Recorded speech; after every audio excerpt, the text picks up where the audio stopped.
મિત્રો, હું ચેતન પ્રજાપતિ.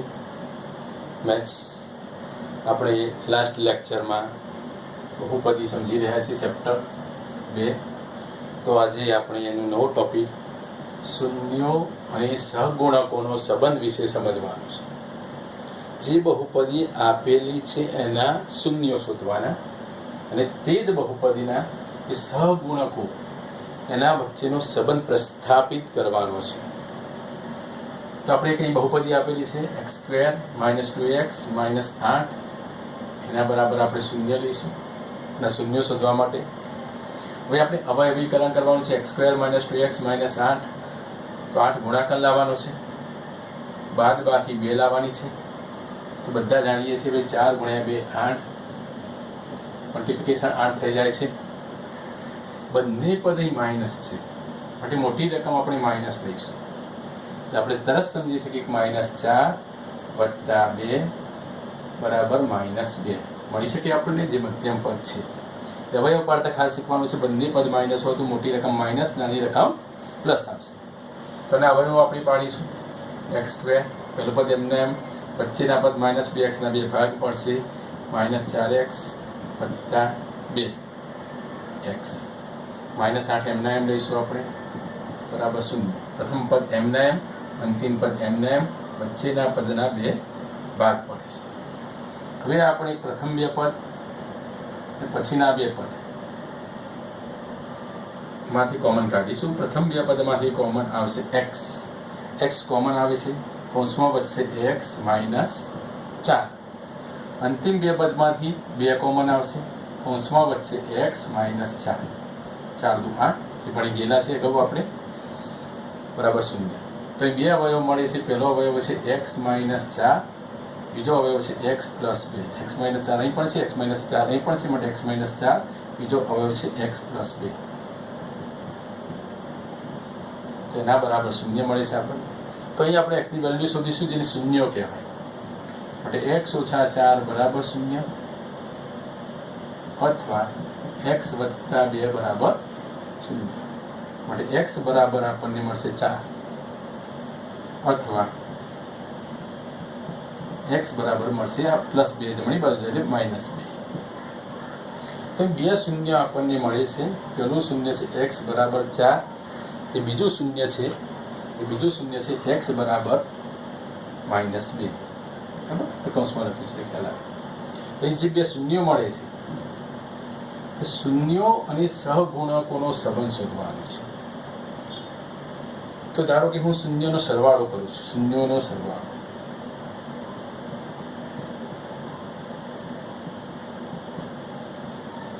પહેલું શૂન્ય છે 4, બીજું શૂન્ય છે -2.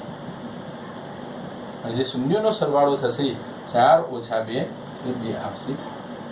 આ 2 ને બીજી કઈ રીતે લખી શકીએ આપણે? 2/1 છેદમાં કંઈ નથી તો 1 લખી શકાય, 2/1. હવે અહીં આપણે તમે નિરીક્ષણ કરો, જે બહુપદી છે ત્યાં આપણે ધ્યાન કેન્દ્રિત કરીશું. તો 2 દેખાય છે તમને? તો હા, આ 2 એ કોનો સગુણક છે? અહીં પહેલો સગુણક a, બીજો છે b, ત્રીજો છે c. પહેલો છે a, બીજો છે b, ત્રીજો છે c. માટે જે b ની વેલ્યુ છે 2, જે આપણને મળે છે 2 માઇનસ છે, માટે -b છેદમાં 1 કોનો સગુણક છે? x² નો, જેને આપણે a તરીકે ઓળખીએ. પહેલો સગુણક a, બીજો b, બીજો c, એટલે a લખી શકાય. બરાબર. તે જ પ્રમાણે આપણે શૂન્યનો ગુણાકાર કરીશું. પહેલું શૂન્ય છે 4 ગુણ્યા બીજું શૂન્ય છે -2, 4 × -2 એટલે -8. છેદમાં કંઈ નથી તો આપણે 1 લખી શકીએ. ચલો, 8 સગુણક કોનો છે? અચળ પદ છે 8, c. પહેલું a, b, c, એટલે c ની વેલ્યુ મળી. છેદમાં 1 એટલે a, x² નો સગુણક 1 છે. તો આ પ્રમાણે આપણે શૂન્યોના સરવાળો, શૂન્યો અને સહગુણકોનો સંબંધ શોધી નાખ્યો છે. જ્યાં b છે, હવે ફરીથી થોડું આગળ ચાલે. b છે તે શું છે? x નો સહગુણક છે ને? b એ x નો સહગુણક છે. a, b, c. ત્યાં લખવું હોય તો આગળ તમે લખી શકો, ન લખો તો પણ ચાલે. લખવું હોય તો માઇનસ લખ્યા આપણે. b કોનો સગુણક છે? x નો સહગુણક. એ કોનો સહગુણક છે? x વર્ગ નો સહગુણક.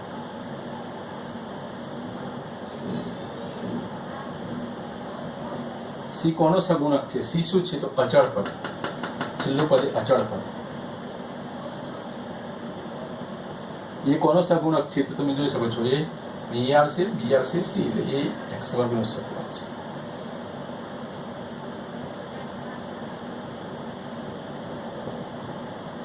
તો આ પ્રમાણે આપણે સમજી શકીએ. બરાબર.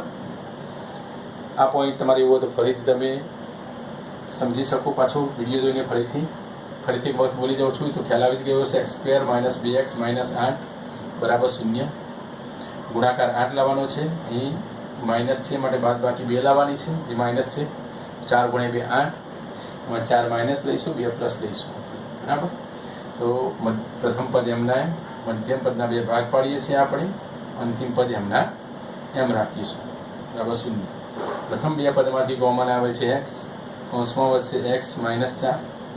અંતિમ 2 પદમાંથી કોમન આવે છે 2, કૌંસમાં વધશે x - 4. બરાબર 0. x - 4 પણ x - 4. પ્રથમ અવયવ, પછીનો અવયવ x + 2, બીજો અવયવ બરાબર 0. આના પરથી x ની વેલ્યુ શોધવાની છે. એ x - 4 બરાબર 0 લેવાના, x + 2 બરાબર પણ 0 લેવાના છે. એટલે x બરાબર મળશે 4 અને અહીં x ની વેલ્યુ મળશે -2. બરાબર. પછી જે શૂન્યો મળે છે આને શૂન્યો તરીકે ઓળખાય, જેને ઉકેલ પણ કહેવાય. તો આ જે શૂન્યો છે એનો સરવાળો આપણે કરીશું. શૂન્યોનો સરવાળો એટલે 4 અને અહીં -2. 4 + -2 એટલે 2. છેદમાં કંઈ નથી તો 1 લખ્યું. 2 કોનો સહગુણક છે? તો x નો સહગુણક. બરાબર. જે a b c તરીકે ઓળખીએ છીએ આપણે, માટે -b/a. અહીં 1 છે માટે a. આ x નો સહગુણક છે, આ x વર્ગનો સહગુણક છે. તે જ પ્રમાણે જુઓ, શૂન્યનો ગુણાકાર 4 × -2 બરાબર -8 છેદમાં 1c/a. તો આ પ્રમાણે ગણી શકાય. હજી આ પ્રકારનો એક પ્રશ્ન આપણે સમજીશું એટલે તમારું દ્રઢીકરણ થઈ જાય.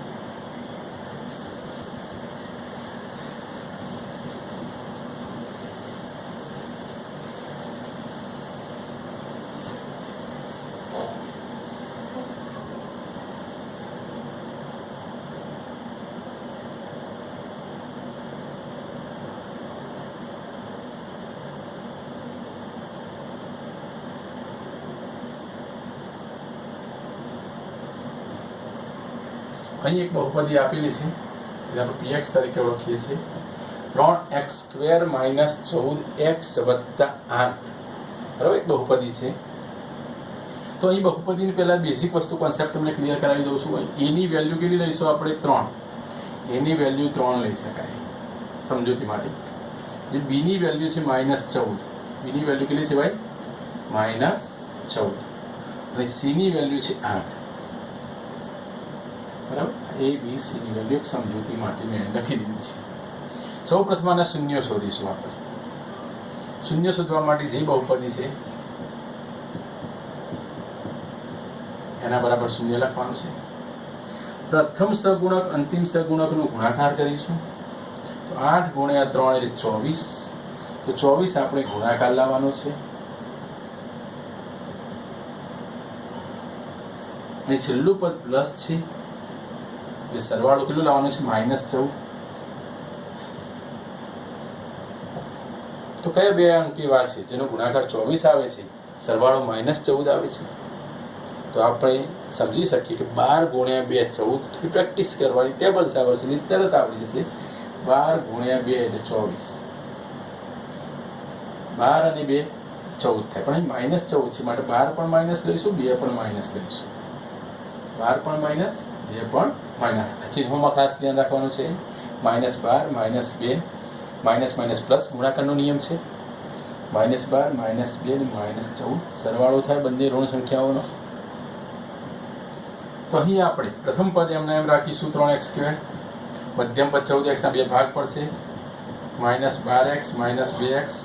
અંતિમ પદ +8 એમના એમ આપણે રાખીશું. બરાબર. આ બંનેમાંથી કોમન અને આ બંનેમાંથી કોમન. ચલો પહેલા 2 પદમાંથી કોમન શું આવે છે ભાઈ? 3x કોમન આવશે. કૌંસમાં શું વધશે? x માઇનસ 4, 3 ચોક 12. પછીના બે પદમાંથી કોમન શું આવશે? 2 કોમન આવશે. કૌંસમાં વધશે x માઇનસ 4 બરાબર 0. તો પ્રથમ અવયવ આવશે x માઇનસ 4, બીજો અવયવ આવશે 3x માઇનસ 2 બરાબર 0. તો આપણને જે સહગુણક છે ભાઈ એ શૂન્યો શોધવા મળી જશે. x માઇનસ 4 બરાબર 0 અથવા 3x માઇનસ 2 બરાબર 0. તો આના પરથી x ની વેલ્યુ આપણને મળે. x બરાબર કેટલા મળશે? 4 મળે. એટલે એક શૂન્ય આપણને 4 મળે છે. અથવા અહીં x ની વેલ્યુ આપણને શું મળશે? -2 જમણી બાજુ જાય એટલે +2 થાય. આ 3 છેદમાં જશે 2/3. એક બીજું શૂન્ય મળી છે. તો એ બંને શૂન્યો આ પ્રમાણે આપણને મળી શકે. બરાબર. હવે જે શૂન્યો મળે આપણને ઉકેલ મળ્યો અને સરવાળો લઈશું આપણે. શૂન્યોનો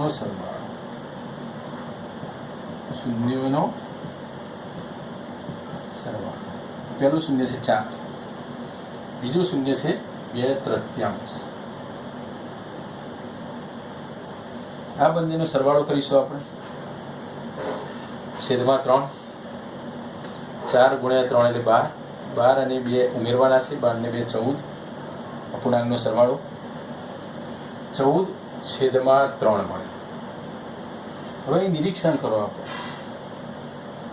14 એ શું છે? તો 14 એ શું છે ભાઈ? b ની વેલ્યુ છે -14 છે ને. માટે અહીં આપણે લખીશું b ની 14 ની જગ્યાએ શું લખી શકાય? -b.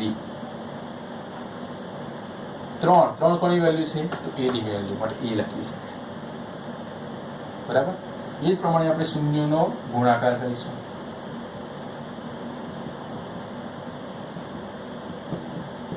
પહેલું શૂન્ય છે 4, બીજું શૂન્ય છે 2/3. બંનેનો ગુણાકાર કરીએ. 4 ગુણ્યા 2 એટલે 8. છેદમાં આવશે 3. ચલો અહીં નિરીક્ષણ કરો. 8 એ શું છે? તો c સગુણક છે. જે 3 એ શું છે? તો a. એટલે આપણે શૂન્યનો સરવાળો પણ મળ્યો, શૂન્યનો ગુણાકાર પણ મળ્યો. તેને શૂન્ય અને સગુણકોનો સંબંધ તરીકે આપણે ઓળખીએ છીએ. હજી આગળ આપણે લખવું હોય તો લખી શકાય. આટલું સુધી લખો તો પણ ચાલે. b કોનો સગુણક છે? b કોનો સગુણક છે? તો x નો સગુણક. x નો સહગુણક ટૂંકમાં હું લખું છું. છેદમાં છે a. એ કોનો સગુણક છે? તમે જોઈ શકો છો. x વર્ગનો સગુણક a છે. x વર્ગનો સહગુણક.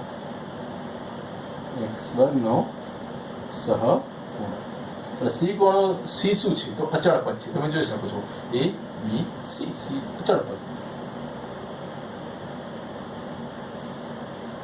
એ શું છે? a. તો એ x વર્ગનો સહગુણક છે.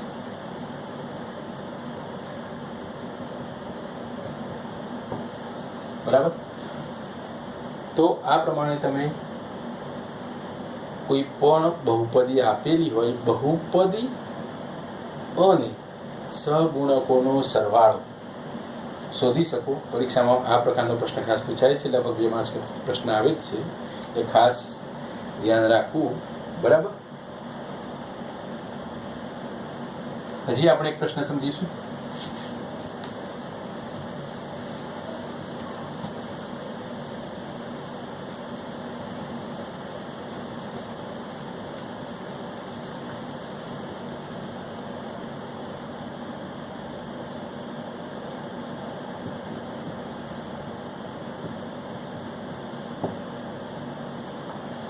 અહીં એક બહુપદી છે 4x² - 25 બરાબર 0. સૌ પ્રથમ સમજૂતી માટે a b c ની વેલ્યુ લખીએ. આનું નિરીક્ષણ કરો. 4x² એટલે x² નો સહગુણક 4 છે, જેને આપણે a તરીકે ઓળખીએ છીએ. એટલે a બરાબર કેટલા મળશે? આપણને 4 મળે છે. ચલો b એ x નો સહગુણક છે. અહીં x વાળું પદ નથી. તમે જોઈ શકો છો 0x, જેને કહી શકાય 0x. માટે b નો સહગુણક લઈશું.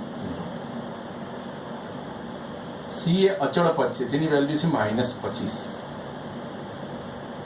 A B C ની વેલ્યુ મળી.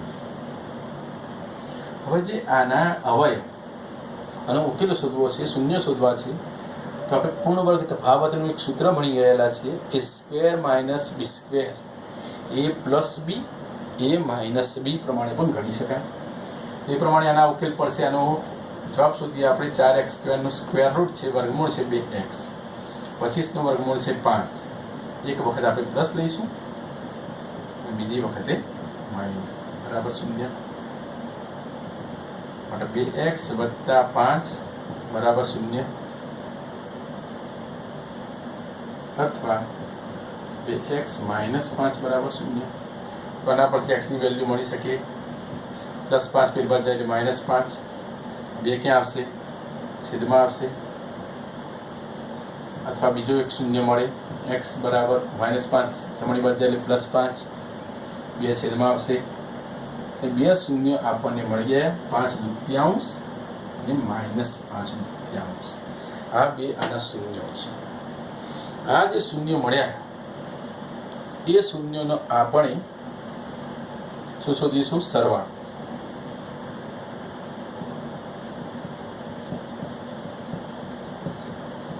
શૂન્યનો સરવાળો. તો જે શૂન્ય છે -5/2 પ્લસ 5/2, શૂન્યનો સરવાળો કર્યો આપણે. તો બંને રકમ સમાન છે, વિરોધી ચિહ્ન છે, માટે શૂન્ય આવી ગયા.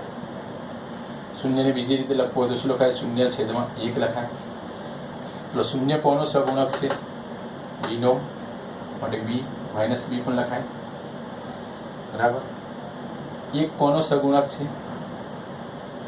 બરાબર, 1 કોનો સગુણક છે તમે જોઈ શકો છો, બરાબર. 1 જે છે એ સગુણક કોનો છે ભાઈ?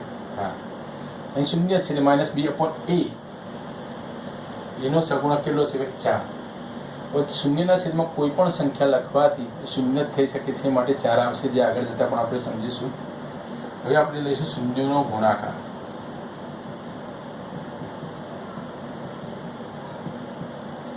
પહેલું શૂન્ય છે -5/2, બીજું શૂન્ય છે 5/2, ગુણાકાર માઇનસ પ્લસ માઇનસ, 5 5 25, છેદમાં 2 × 2 એટલે 4.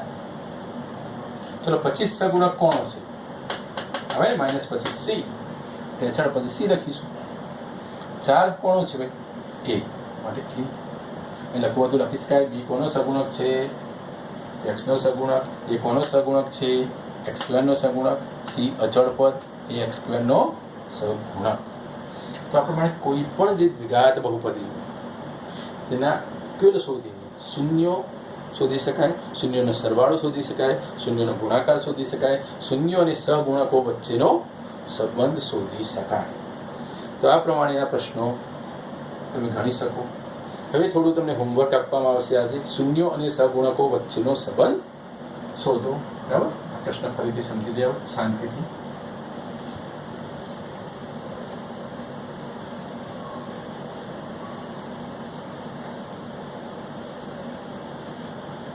હોમવર્ક